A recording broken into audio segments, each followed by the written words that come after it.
Happy Monday. It is July 21st, 2025. Thanks so much for watching. It's time for your Monday market update. Let's take a quick look at our Montgomery County numbers for the last 7 days before we dive into trying to figure out what the heck is going on with this housing market. So over the weekend, or over the last 7 days, we had 169 new listings hit the market, 149 under contract. So not a huge gap in between the number of newly listed and those under contract, but still more new listed than under contract, which has been kind of our trend that we've been seeing. We've been talking about more inventory coming to market. That is still continuing. We had 107 closed sales, 39 price changes, which is less than the last few weeks, so that's good.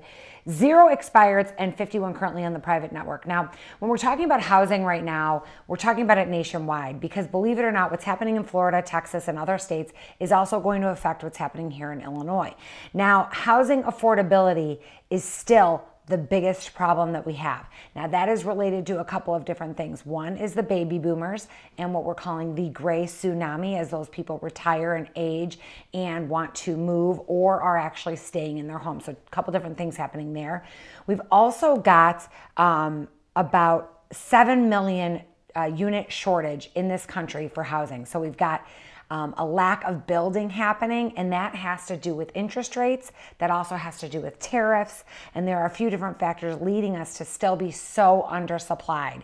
Basically, what happened there is that pre-recession in 2008, we had builders building like crazy. They overbuilt, and then when the recession hit, a lot of those builders got left holding the bag, and some of them even went out of business. So we have builders being very skeptical to go ahead and keep building. We have labor issues there, but the interest rates are really what's holding builders back.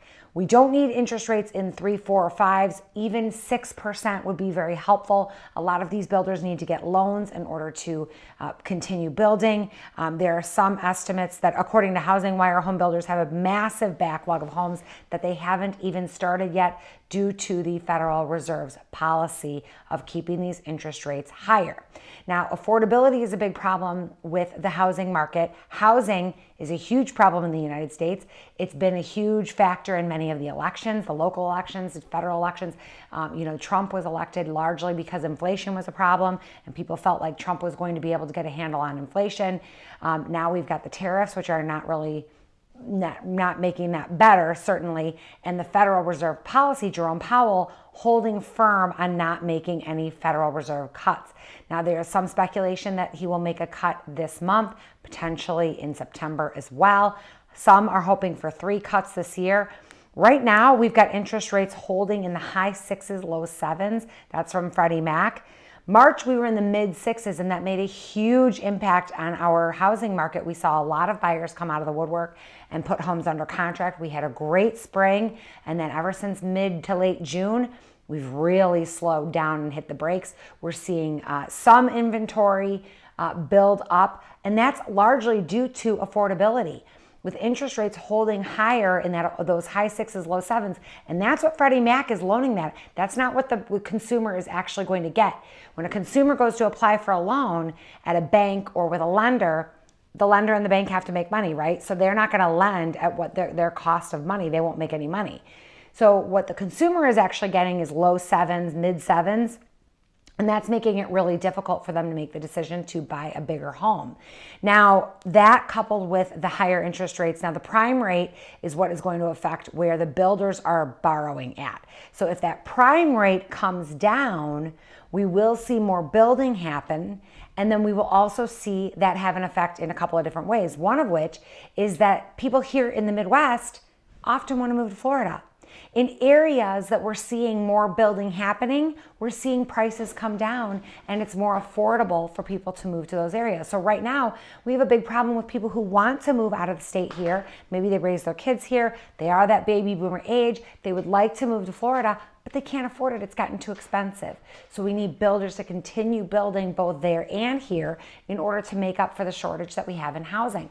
This is a problem across the country.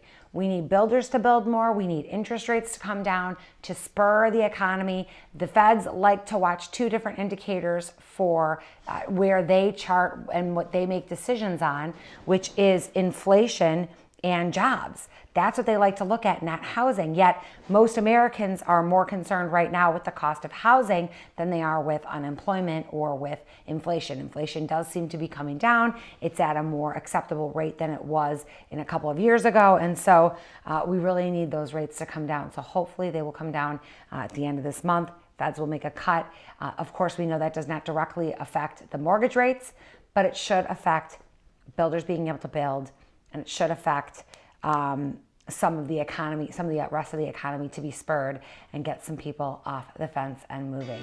If you have any other questions, please reach out to me. I'm Miranda at MirandaAltTeam.com or 815-529-0777. That is my personal cell. I'd love to hear from you. Have a great rest of your Monday.